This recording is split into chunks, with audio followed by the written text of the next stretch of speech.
lecture, we looked at the Greek god Zeus, beginning with the Theogony of Hesiod, and proceeded to the thousand faces of Zeus on the ground, from house to city-state, temple to oracular sanctuary. We even visited briefly the temple of Jupiter's, Zeus's alter ego in Rome. Zeus, of course, was not alone. He had companions on Olympus: Hera, his sister and wife; Hermes, messenger, liar, and thief; Apollo, god of medicine and light; Artemis, a hunter and wild goddess of the moon; Athena, severe in beauty and wisdom; Hephaestus, metal worker and handyman; Ares, undiplomatic and bellicose; Aphrodite, goddess of lust and bestower of beauty; Poseidon, god of horses, earthquakes, and the sea; Demeter, goddess of grain and mother goddess par excellence; Hestia, goddess of the family hearth. Yes, her Roman counterpart Vesta is Orpheus. Other gods found their way to Olympus too. Dionysus, although conceived in a mortal woman's womb, was born into immortality from his father's thigh. It's complicated. Heracles, born human, won a spot through the glory of his deeds.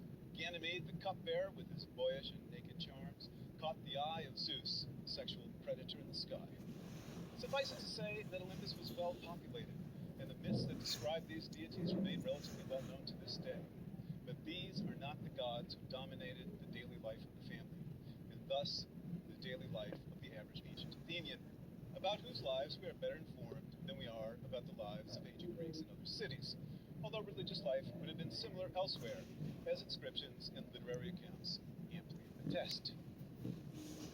Let us abandon the rarefied airs of Olympus for the smoky hearths of a home belonging to a free-born Athenian citizen. That is, a male head of household, the one who was allowed to participate in public life, inherit and own property, including property that consisted of fellow human beings. Slaves were reckoned valuable property indeed. Such men did not represent the majority of the population, which, in addition to male citizens and their slaves, included, of course, women and children, but also resident aliens whose rights were defined rights, but who generally possessed no path to citizenship.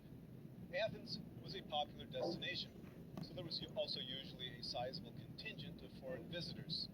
Slaves, children, and women appear in the home, so we will not neglect them. Those who were not male citizens were, of course, not without religion. Let us begin, however, with the normative home, the word for which in Greek is oikos, and which we can translate better as household, and includes the extended meanings of homestead and family enterprise. It is telling that the Latin word equivalent to the Greek word oikos is familia, from which we derive the word family. Ancient Mediterraneans did not live in nuclear families, however, but rather as extended families that included not only children and parents, but also frequently daughters-in-law, grandchildren and slaves in their dual role as property and people, and animals, as well as a property with a boundary and a... Hey, what's up, guys? Back again with another video. So, they didn't even consider their kids as regular family members. That's messed up. Yes, I haven't listened to this one, so we're going to go through this together. Let's get back to it. that provided shelter. I mentioned last time Zeus Herkaios, who protected the area occupied by the property, and Zeus Ctesios, who safeguarded the family storehouse. These Zeuses, who share a name with the Olympian, may well derive from earlier gods and other gods altogether, but whatever the origin of their conflation, they do represent an identification in the minds of those who adopted the nomenclature.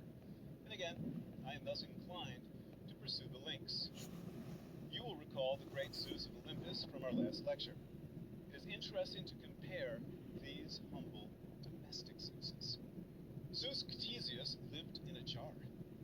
The late 4th or early 3rd century BCE historian Anticleides instructs us how to prepare such a Zeus. The lid must be put on a nucadiskos, or jar, with 2 handles, and the handles crowned with white wool, and you must put into it whatever you chance to find, and pour in ambrosia. Ambrosia is pure water, olive oil, and all sorts of seeds, on carpa. Pour in these. This Zeus, too, has a home and his own ambrosia. But this Zeus did not dwell alone. There were other gods in the house. Let us pay them a visit and look at their accommodations. Ancient Greek houses were typically built around a central open courtyard and were 1 to 2 stories tall. Before we turn into the entrance, we may take leave of Hermes of the road, Hermes Hodios. Such statues were found in the road and consisted of a rectangular block of stone with a head at the top, and about halfway down the block were male genitals. The phallus features prominently in Greek religion and will reappear in Roman religion too. As we face the house, to the right of the entrance is a shrine for Apollo Aqueus, Apollo of the Aquii, which is to say, Apollo on the street.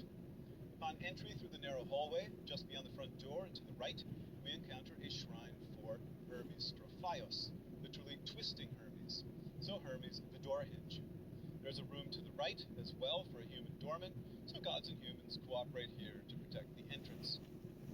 Upon completing our journey through the front hallway, we enter a peristyle courtyard, that is a courtyard surrounded by columns and open to the sky.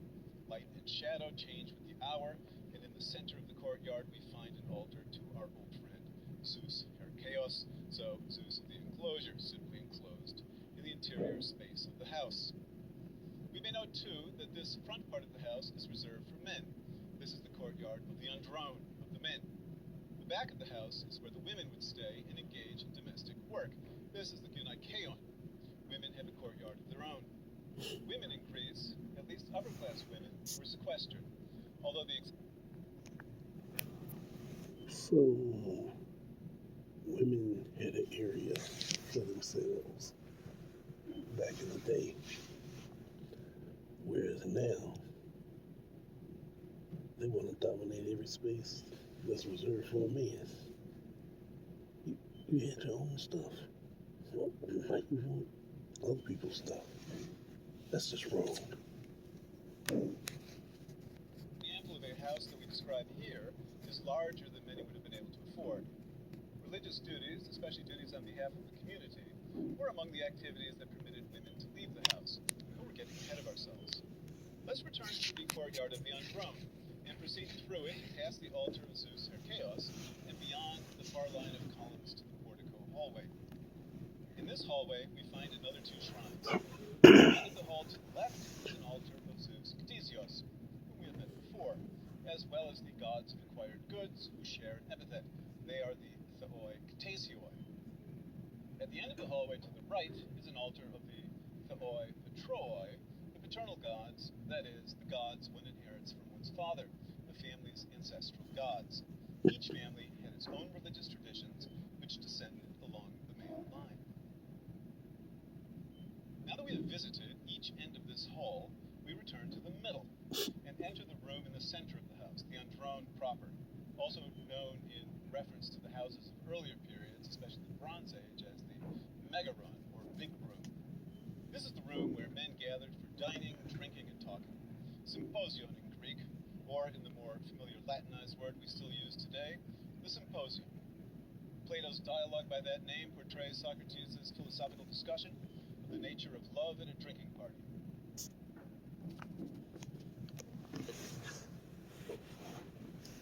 Now, they had their own word for the big room, for drinking and just chilling and enjoying family and friends' company. Most people in America would call that the dining room. You know, you only sit out to get China when you know company come over. You use the big room, as they say, to entertain family and friends, eat. Usually for the holidays, Thanksgiving, Christmas, all that good stuff. So a lot of the stuff that we do today was already done back in the past. It's almost like that old saying, there's nothing new under the sun. In this room, we find another altar to Hestia, or goddess of the family hearth. When we proceed through this room, once again, toward the back, we enter the second courtyard, the courtyard of the women, or Gynaikeon. From the center of the women's courtyard on the right, we find a kitchen and another shrine. courtyard in the back corner on the right, we find the master bedroom and a shrine to the gods of marriage, the Theoi Gamalioi, thus rendering the marriage bed the site of sacred activity. Let us pause and connect this humble domestic sphere to Olympus. The goddess of sex and lust lives on Olympus. What was her name? Yes, Aphrodite. Sex, at least when confined to the marital bed, was sanctioned by more than one god and potentially inspired by one of the most powerful gods of all. This tour has covered the basics. From street to kitchen, we have encountered altars, shrines, and associated deities. Who served all these gods and how? The father of the house served as chief priest. He would have inherited the family gods from his father, and he would determine offerings for Zeus Ktesios as well as for the other gods, especially Hestia, goddess of the hearth, whose altar stood at the center of the house in domestic worship. Of all the Olympians, it is interesting to note that Hestia has the least developed mythology, but in her domestic guise stood at the center of domestic worship as the goddess of the home's hearth, while Zeus Ktesios lived in a jar. Standard forms of worship included food offerings placed on Hestia's altar, which were burned, as well as libations or drink offerings, which consisted of pouring out wine and, of course, greetings and prayers. These gods lived in the house and were members of the family as much as the animals, slaves, children, and relatives. Before we go into too much more detail, let us note that the father also had religious duties outside the home. He was obligated to maintain the family cemetery and to bring regular offerings to departed family members.